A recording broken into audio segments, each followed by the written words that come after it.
एक बेटा से कोई गलती हो गई थी, बाप उसे जब तराशता था ना तो उसे लगता था मेरा बाप कसाई है।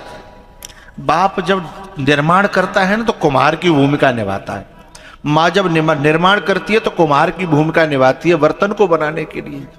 एक बेटा सुधारते सुधारते भी सुधर नहीं पाया, बिगड़ गया और उससे गलत काम हुआ और जेल चला गया।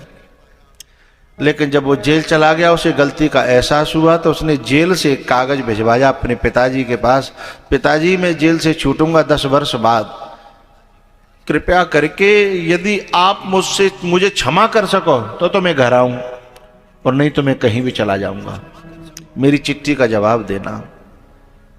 ऐसे उसने 10 चिट्ठियां डाली लेकिन कोई जवाब नहीं आया। फिर भी उसने अंतिम चिट्ठी में लिखा कि मैं ट्रेन में अपने गांव के स्टेशन होते हुए जाऊंगा, यदि तुमने मुझे क्षमा किया हो तो किसी पेड़ पर या कहीं कोई हरी झंडी काट देना तो मैं उतर जाऊंगा, क्योंकि मुझे पता है आप को मैंने बहुत ठेस पहुंचाई है, इसलिए एक हरी झंडी काट देना तो मैं उतर जाऊंगा। 10 साल पूरे हुए रेल में बैठा, अब उसे डर लग रहा था, समझ में नहीं आ रहा था क्षमा किया कि नहीं किया, पर 10 साल बहुत होते हैं। गांव की याद आ रही थी, माता पिता की याद आ रही थी, गलती का उसने खूब एहसास उसे हुआ। जब गांव नजदीक आने लगा तो रो रो करके उसकी आंखों से उसे दिखाई नहीं दे रहा था, तो उसने बगल वाले को बिठाया, कहा इधर देखते चलना रे, खिड़की से मेरा गांव आने वाला है, यदि कहीं तुम्हें हरी झंडी दिख जाए तो मुझे बता देना। अब मेरी आंखों से मुझे दिखाई। तो जैसे उसका गांव आया, एक पेड़ को इशारा करते हुए उस आदमी ने बताया, सुनो सुनो भैया, झंडी तो नहीं है पर एक पेड़ दिखाई दे रहा है, देखो।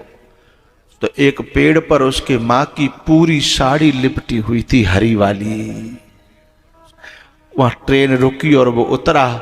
उसके पेड़ के पास जब वो गया तो उसके पीछे से उसका बाप निकल करके आया, बोले मैं झंडी के बराबर नहीं, मैं साड़ी से भी ज्यादा प्यार करता हूं,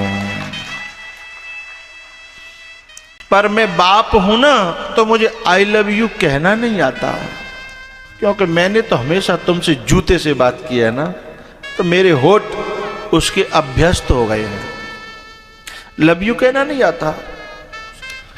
बेटा पांव में गिर पड़ा, पापा सॉरी, मुझे क्षमा करना, लेकिन आज के बाद मैं ऐसा कोई काम नहीं करूंगा जिससे आपका सिर नीचा हो।